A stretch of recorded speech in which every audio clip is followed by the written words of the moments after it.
Syria's interim president Ahmed al-Shara has promised to protect the rights of Druze citizens while condemning Israel's airstrikes, which blew up parts of the military headquarters in Damascus. Benjamin Netanyahu says these strikes were meant to protect the Druze minority there, while Syria has accused Israel of bringing chaos and destruction. So is there more to these strikes by Israel? Simon Mabon is a professor of international politics at the University of Lancaster, and he joins me now. Simon, welcome back to the program. I appreciate your time. Now, Israel says these operations are aimed at protecting the Druze community, as I just mentioned there. But is this the real intention of Benjamin Netanyahu? Well, I guess it's hard to say for sure what the real intention is of Benjamin Netanyahu, but we've seen historically, we've seen in the past few years, we've seen in the past months and weeks that what Mr. Netanyahu says and what his actions are don't necessarily coalesce. They don't always reflect the intentions of the other. So we've seen strikes in a lot of different places on Israel's peripheries. We've seen them in Lebanon, we've seen them in Gaza, we've seen them, of course, in Syria. And I guess a cynical reading would be that Israel is trying to secure a buffer zone around itself, given its precarious strategic depth, given its size, given its historic enmity with its neighbors.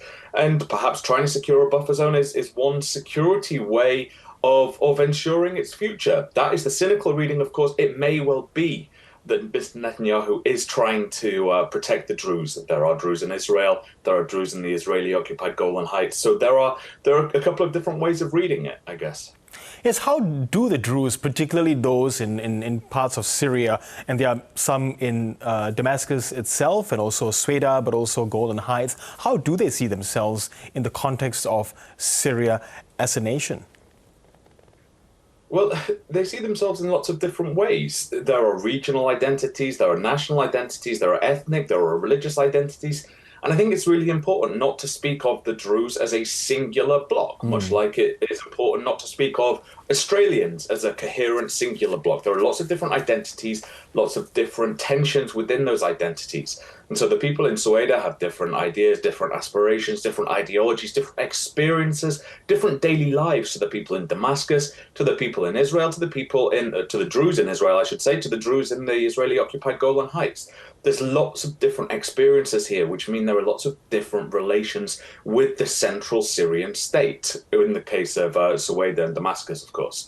Now, I guess the thing that unites them is a sense of concern, a sense of anxiety and fear about this new Syria, about Ahmed al-Shara and the interim Syrian government, and what that means for minority groups. We've heard Ahmed al-Shara say that he wants to create a Syria for all of its people. But again, we've got to separate word and deed here. The actions of Mr. al-Shara have not necessarily corresponded with those words, which are saying all the right things, of course, about creating a unified state for all of its citizens.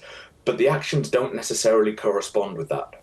Yes, regardless of that, I mean, hitting the capital, Damascus, though, Simon, has that undermined the sovereignty of Syria in this case? And is it something that may have also broken international law? Well, I'm not an international lawyer, so I should probably steer clear of that.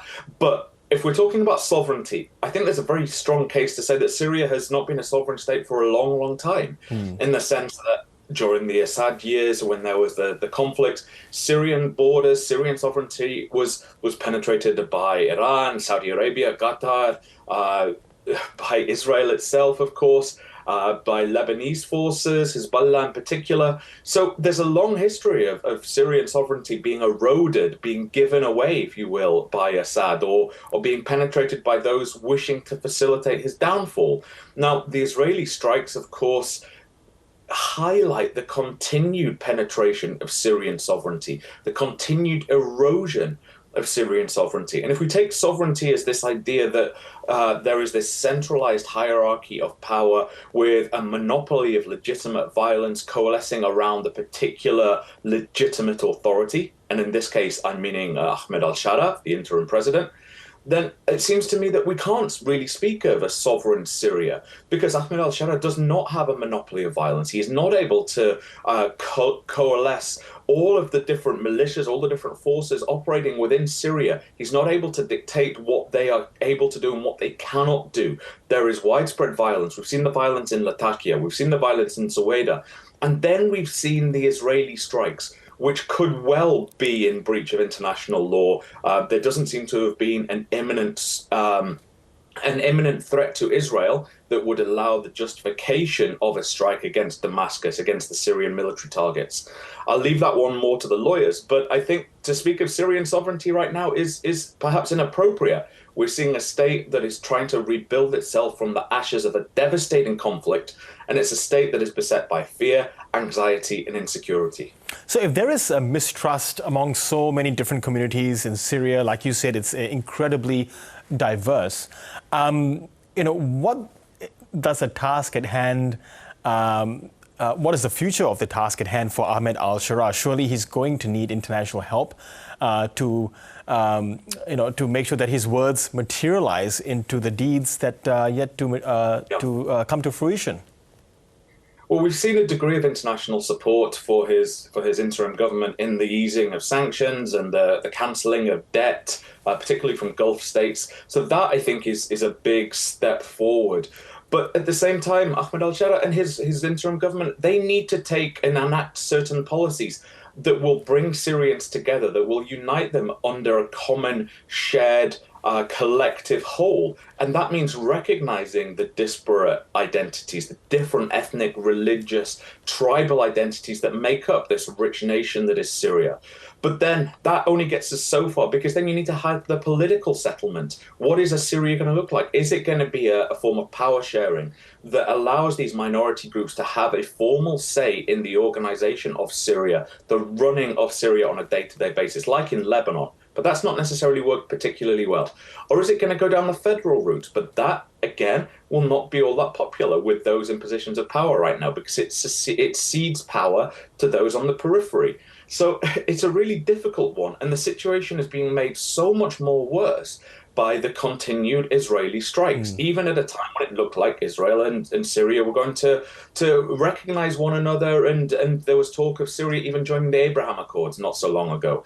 So it's a precarious situation. And again, I've said this so many times. It's the people of Syria, the ones that are really struggling, the ones that are paying the heaviest price for all of this devastation that's being wrought by those in positions of power in Syria and in Israel. Yes, such an uncertain and long road ahead for Syria. Simon Mabon, I really appreciate your insights and analysis as always. Thank you. Thank you.